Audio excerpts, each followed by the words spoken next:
تو صحیح ना यार, ये कोई दौर है ना फल पड़ने का, इसमें तो लोगों का मिजाज ही नहीं, तबीयत ही नहीं। मैंने कहा चल मेहरबानी कर, ये ले मुसल्ला और तू भी जा थोड़ी सी, या कार्या रियाकारी करो तो सही ना, मिजाज ही नहीं, ज़ौक़। जुम्मे की नमाज पढ़ के यूं दुनिया भागती है, ओहो हो, पता नहीं कौन सी पीछे आग थी जो बुझाई जाएगी। और आज तक लोग मसला पूछ रहे हैं कि जुम्मे की बाद वाली सुन्नतें कितनी होती हैं। मैंने कहा कितने साल हो गए जुम्मा पढ़ते, कितने साल हो गए, अभी तक सुन्नतों का नहीं पता। अभी तक ने इल्म के पहले कितनी रखते हैं और बाद में कितनी रखते हैं। फजर की सुन्नतें कब पढ़नी चाहिए, सुनो फजर की सुन्नतों के बारे में। मेरे रसूल करीम सैयद आलम सल्लल्लाहु ताला अलैहि वसल्लम से एक सहाबी ने पूछा था, हुजूर मेरी फजर की सुन्नतें रह गईं या रह जाती हैं तो हुक्म क्या है, क्या अंदाज है हुजूर का। बुखारी मुस्लिम के लफ्ज सुनो, हुजूर सैयद आलम सल्लल्लाहु अलैहि वसल्लम फरमाने लगे, उसने क्या पूछा था, हुजूर जवाब क्या देते, फरमाया फजर की सुन्नतें कभी ना छोड़ना, फजर की पहली 2 सुन्नतें कभी ना छोड़ना। या रसूल अल्लाह सल्लल्लाहु ताला अलैहि वसल्लम मेरी रह गई हैं, रह जाती हैं, फरमाया फजर की 2 सुन्नतें न छोड़ना, फरमाया फजर की पहली 2 सुन्नतें मुझे दुनिया और दुनिया के अंदर जो कुछ है वो सबसे ज्यादा प्यारी है।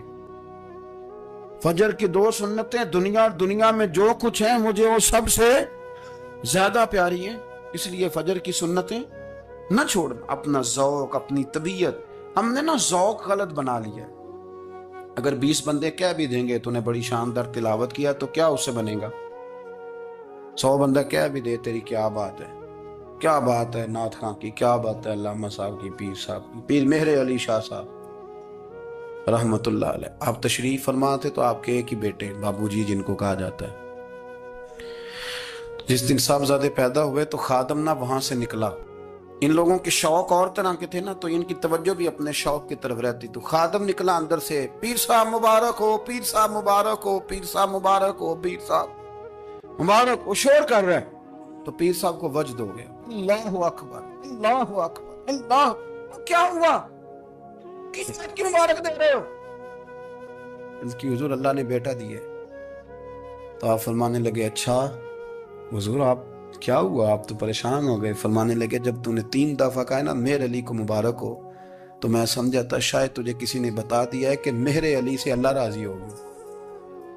मैं समझा था कि शायद तू ये खबर लेके आया है कि किसी ने बताया है कि मुझे आज खबर मिली है कि मेहर अली से रब अच्छा पुत्र हुआ है। अल्हम्दुलिल्लाह, अल्लाह का शुक्र है। पर मेरे लिए मुबारक का दिन वो होगा जब मेरा रब कहेगा कि मैं मेहरे अली से राजी हूँ, मेरे महबूब कहेंगे कि मैं मेहरे अली से। आप बात को समझे, शौक ही किसी और तरफ था, दिल ही कहीं और लगा हुआ था, तबीयत ही कहीं और माइल थी। कोई वजीफा पूछते थे तो पढ़ते थे वो लोग, कुछ अल्लाह अल्लाह उन्हें बताई जाती थी तो करने का ज़ौक़ रखते थे, तबीयत थी, कायल थे।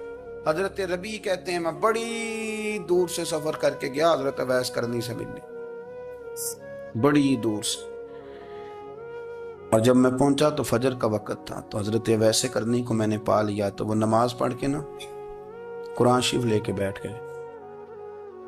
फरमाते हैं इशराक चाश्त का वक़्त हुआ तो नफलों की नियत बांध ली। मुहद्दिस इब्नुल जौज़ी ने लिखा है, फरमाते हैं फिर जब ज़वाल का वक्त हुआ तो मस्जिद में झाड़ू देने लग गए। ज़ोर की नमाज पढ़ के तो असर की तैयारी तक वो मस्जिद में बैठे रहे। और मेरे नबी पाक अलैहिस्सलाम ने फरमाया जो नमाज के इंतज़ार में बैठा हो वो नमाज ही में है, वो नमाज ही में है। फरमाया मेरी दुनिया, मेरी उम्मत की जो रहबानियत है ना वो इतनी है कि नमाज का इंतजार करे।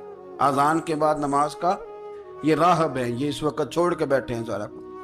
फरमाते हैं असर तक उन्होंने अल्लाह अल्लाह की, फिर मगरिब तक की, शाह की नमाज हुई तो नमाज पढ़ी तो वो थक गए। अब मुझे वो फारिग हुआ, मुसल्ला छोड़े तो मैं मुलाकात करूं ना। ये आप हैरान ना हो कि इतनी देर बंदा कैसे अल्लाह अल्लाह कर, हमने की नहीं ना इसलिए हम परेशान हैं। जो आदी होते हैं वो कर भी लेते हैं, वो ये काम। मेरी बात की समझ आ रही है।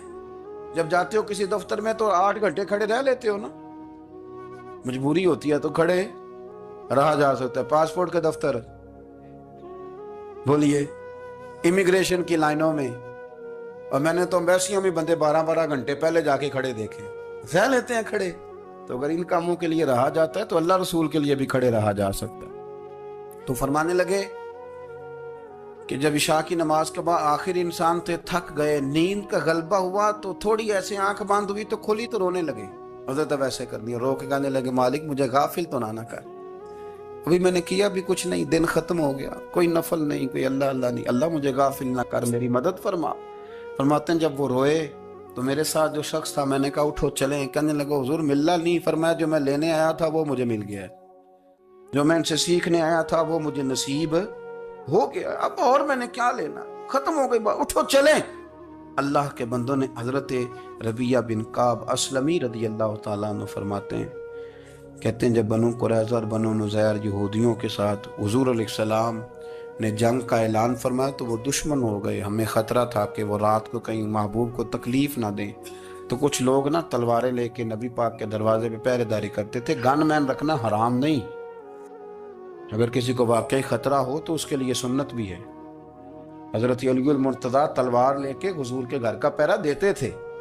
حضرت ربیہ بن کعب اسلمی رضی اللہ تعالیٰ عنہ فرماتے ہیں کہ رات میری ڈیوٹی تھی کہ میں حضور کے گھر کا پہرا دوں گا، تو فرماتے ہیں میں باہر سن رہا تھا، ساری رات ہی میرے نبی پاک نے اللہ کی تسبیح پڑھی، ساری رات، کبھی تسبیح، کبھی تحلیل، کبھی تحمید، کبھی تکبیر، ساری رات۔ فرماتے ہیں ساری رات حضور پڑھتے رہے اور ساری رات ہی میں سنتا رہا، مجھے اونگ آ گئی، میری آنکھ لگ گئی، حضور ابھی پڑھ رہے تھے، میں تھک کے سو گیا، اور فرماتے ہیں جب میری آنکھ دوبارہ سے کھلی تو میرے کانوں میں پھر کوئی چیز گونجی، تو میں نے کان لگایا تو میرے حبیب ابھی بھی اللہ کو یاد کر رہے، ساری رات حضور رب کی عبادت کرتے، اسی لیے تو کہا یا ایھا المزمل قم اللیل الا قلیلا، حبیب ساری رات تو نہ جاگا کر، تھوڑا آرام بھی کر لیا کر۔ میرے بھائی اپنا مصلی، اپنی عبادات، اپنے وظائف، اللہ اللہ جو آپ نے کسی سے سیکھی ہے اس کو کبھی کمزور نہ ہونے دیں۔